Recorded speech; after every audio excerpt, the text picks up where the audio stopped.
New York native Chef Ted Torres' love affair with food began at an early age when he was introduced to authentic Puerto Rican cuisine from his mother and grandmother.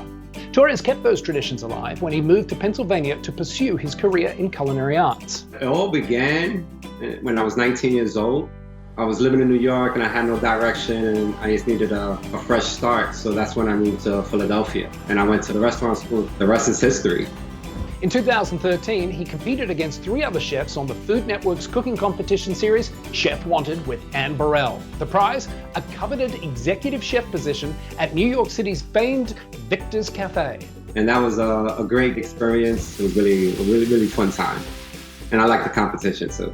After 2 grueling tests and dinner services, Torres won, but he turned down the prize job offer to continue his career in Philadelphia. My whole life changed and shifted and created more confidence in me in my career. In 2015, Chef Torres decided to venture out and pursue his own catering company, Koa Catering.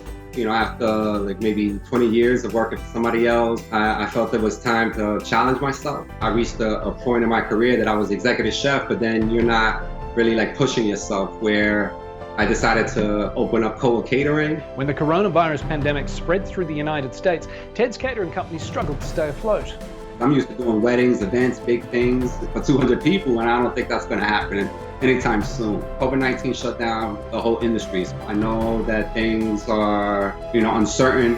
I think this is a good time to try to innovate, to do the best you can.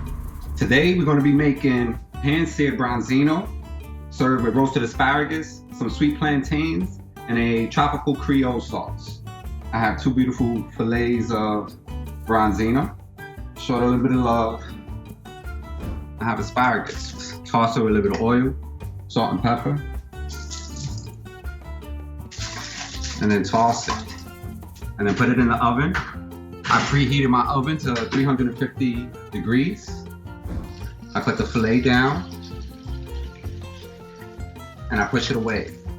I always push the fish away so the splatter doesn't get on your hands. You don't want to burn yourself. And then while that's cooking, I'm going to start working on the sweet plantain. I'm going to dice it. And you can see the nice little crisp on the outside of the fish. I'm going to use the same pan to make my sauce. The first thing I'm going to put in is Spanish onion. Red bell peppers diced. And then I have some green. Then I just throw that in. I'll add my garlic. I'm going to add some diced tomato. Get ready for your sweet plantains. And I just gently lay it in the oil, gently. Then, I have a little bit of wine right here. You let it reduce, so you can cook the alcohol out, and all you want is really the flavor. So what I'm gonna add after it reduces, a little bit of a tomato sauce. A spoonful of. You can also add a little bit of fish stock. I'm adding a little bit of water. And then right before I'm gonna plate it, I'm gonna finish it with fresh cilantro. You always wanna add your herbs at the end. Sweet plantains are done. See? Golden brown, delicious. We're gonna put a little bit of fresh cilantro.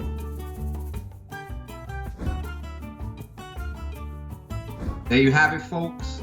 Pan-Seared Branzino with roasted asparagus, sweet plantains, and a tropical Creole sauce. And I hope you enjoy.